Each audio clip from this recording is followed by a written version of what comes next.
Right, the purpose of this video is to discuss the difference between power and tractive effort as it relates to steam and diesel locomotives, because I think there's a lot of misunderstanding about these two concepts. And what got me thinking about this was an announcement recently that the manufacturer Heljan, or Heljan if you prefer, have announced they're going to make a model of the LNER U1. That's the Garrett-style locomotive. Google it if you don't know what I mean by a Garrett-style locomotive, LNER U1. It's a massive locomotive. It's basically got a big boiler in the middle and some coal and water at one end and water at the other end. And it had two sets of driving wheels, basically, and cylinders at each end. So it was a 280 at each end, a locomotive with 8 driving wheels at each end. And it certainly had the biggest tractive effort of any steam locomotive ever to run on British Railways. Something like £72,000 of force. A tractive effort is a force. And that means, essentially, that at its sort of, not optimum, but yeah, I think it's a maximum tractive effort, it was capable of exerting a force of £72,000 to pull a train. Incidentally, that wasn't enough to pull a 60-wagon coal train up the Wath-upon-Dearne bank, and it was one of the banking locomotives and had a couple of other 280 locomotives as well involved with the train. But that's another story. So anyway, the U1 is often described as the most powerful locomotive to run on British Railways. Notice it's often described as that, but I think correctly it should be the locomotive with the highest tractive effort. Now, to illustrate what the difference is between power and tractive effort, I've got in front of me a nice LNER A4.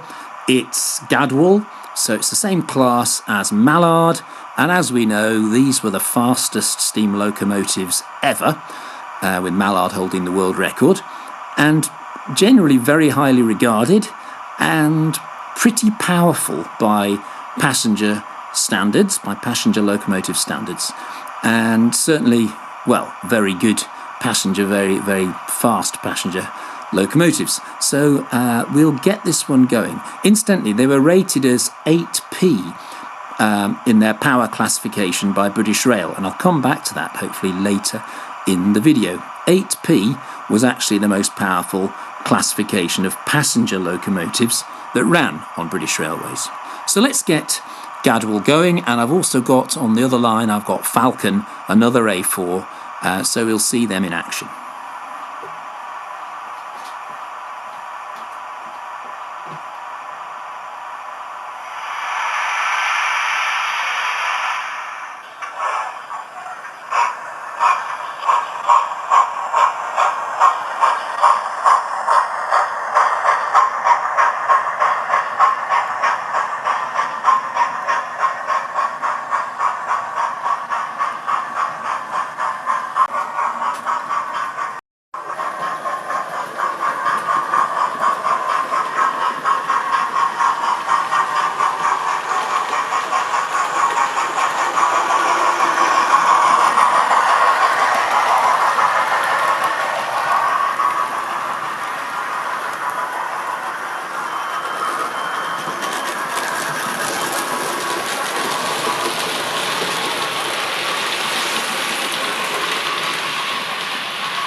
So here we have a closer view of Falcon on my outer line in British Rail green, later livery. Yeah, we probably know so much about, well, probably know more about A4 Pacifics than almost any other passenger locomotive. They're that well known and that popular. They had a tractive effort of about 35,000 pounds, which is about half that of the Garrett U1, the articulated coal-pushing locomotive. So tractive effort, they're no great shakes. But remember that they were very fast locomotives. But they weren't just fast locomotives, because although Mallard is famous for pulling a 7-coach train at 126 miles an hour, on their daily work for the LNER and later for the British Rail on the East Coast Main Line, they'd be pulling typically 12 coaches, sometimes 15 coaches even, on some of the heavier loaded expresses at certain times of the year. So they were powerful as well as having a decent tractive effort. But £35,000 compared to the U1's £70,000. So what exactly does tractive effort mean? It's simply the force you can apply to get a train started, to get a train moving, to accelerate a train in the first place. And to give you an idea of why that isn't the be-all and end-all, I'm going to bring another train into view now that has the same tractive effort as an A4 Pacific. Alongside Falcon is a Class 8 diesel shunter. These have a tractive effort of £35,000. They've also got a power rating of 350 horsepower. So 350 horsepower, is that a lot? Well, put it this way, when an A4 Pacific was working hard, it was probably generating about 2,000 horsepower. Now, what's the difference? Well, both of those locomotives there are good at getting a train started. The Class 08 is particularly good at it. That's why it's a shunter. It's designed to get things moving, but not to get things moving quickly. Its maximum speed is 20 miles an hour. Because obviously when a train goes faster, actually it is harder to keep it moving. And so if you're capable of doing 100 miles an hour, pulling a 7 or 8 coach train, that takes a hell of a lot more energy than pulling a 7 or 8 coach train at about 10 to 20 miles an hour. And that starts to illustrate the difference between tractive effort and power. Power is, physics-wise, defined as force multiplied by the speed that force is being exerted at. And our great little Class 08 diesel, fantastic that it is, can only produce its £35,000 of tractive effort going at a very slow speed. That means it's a lot less powerful than our A4 Pacific that can produce £35,000 of tractive effort and travel at 100 plus miles an hour. Before I say any more, I just wanted to say I'm not an expert in engineering. I do have an A-level in physics, but not a lot more. And so most of what I'm talking about I've gleaned from various books I've read and a little bit from the internet. The LNER encyclopedia is excellent, even Wikipedia, but these aren't primary sources. They're getting their sources from elsewhere. And these are some of the books I've used to get the information I'm quoting in all this. All very excellent books. You know, they might be a bit too detailed for some people, but O.S. Nock was one of the probably best known chroniclers of steam locomotive performance. Also C.J. Allen, another one.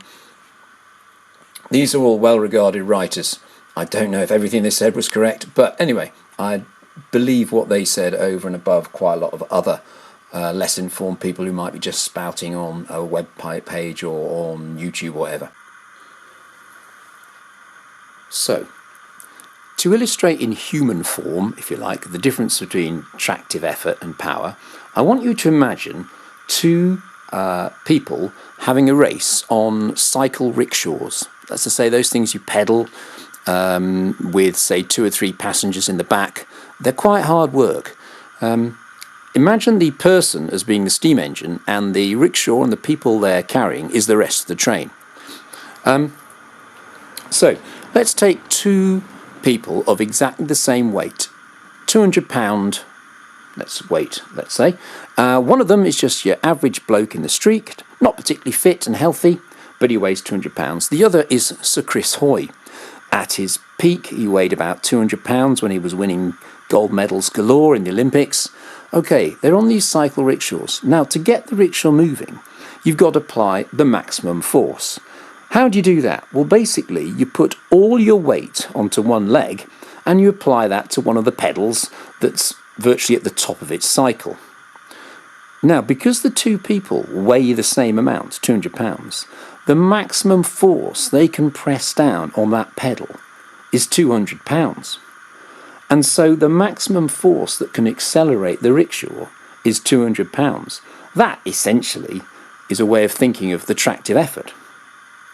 So your unfit bloke weighing the same weight as Sir Chris Hoy has the same tractive effort. However, as the rickshaw starts to move, the cyclist has to transfer all their weight to the other foot, going through the other pedal. Now, as the rickshaw starts to move faster, of course, you've got to transfer your weight faster and faster from one foot to the other. This is assuming, by the way, at the start you're standing up rather than sitting down the pedal, because by standing up you can use the maximum force, your total body weight of 200 pounds. So the fit Mr. Hoy can transfer his mass, his weight, from one foot to the other very quickly. It's a bit like climbing a flight of stairs, because if you think about it, once you transfer your weight from one pedal to the other, it's because one pedal is roughly 12 inches higher than the other as it's gone around half a cycle of the wheel that you're actually pedaling on. And so Chris Hoy, being very fit and powerful, can transfer his weight from one foot to the other very rapidly, so he can maintain that tractive effort of 200 pounds, whereas your unfit bloke cannot transfer his weight to the other leg so quickly. So although he's still got a tractive effort of 200 pounds, his weight, he cannot transfer it from one leg to the other very quickly. Now the same applies to locomotives, and I'll come back to that in a minute. But what is it that affects tractive effort for a start? Let's focus on tractive effort. Here we have two very similar locomotives. On my right, in green, is an LNER A2 Pacific, Tudor Minstrel, designed by Sir Arthur Peppercorn. On the left is it North British? Hang on a sec, can't even see what it is. Yes, it's North British. It's an A1 Pacific. Now, they have an identical firebox and boiler. They are rated as the same power, pretty much. But North British, the A1, has a tractive effort of 37,000 pounds, whereas Tudor Minstrel, the A2, has a tractive effort of 40,000 pounds. How is that? Well, Tudor Minstrel has smaller wheels. So let me explain to you how tractive effort works. It depends mostly on three things. Assuming that your steam engine is working well, it's not leaking, there aren't problems in design, it depends on three things. Firstly is boiler pressure, because the pressure of steam coming out that boiler into the cylinders is what applies a force to the pistons, pushing the pistons back. So that's number one, boiler pressure. Number two is the size of the pistons, the cylinder diameter, if you like.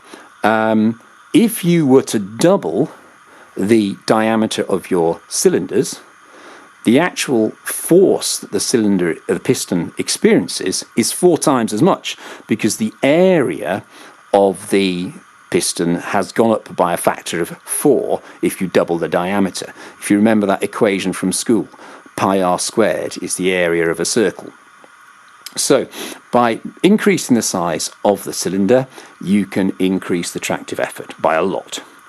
And the third thing is the size of your driving wheels, the wheels you're actually making go round.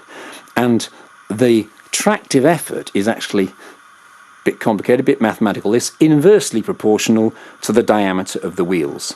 If you double your wheel size, your tractive effort will actually halve.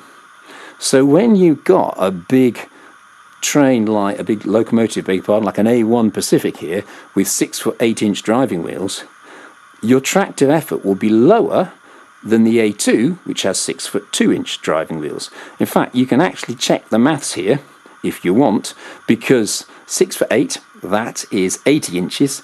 80 inches times a tractive effort of 37,000 pounds, that's the A1, the peppercorn A1, equals exactly the same thing as 40,000 times 74, which is the diameter of the A2 Pacific. So essentially, three things then that improve your tractive effort: higher boiler pressure, larger cylinders, and smaller driving wheels. Let's get these guys going now. Enough of the theory.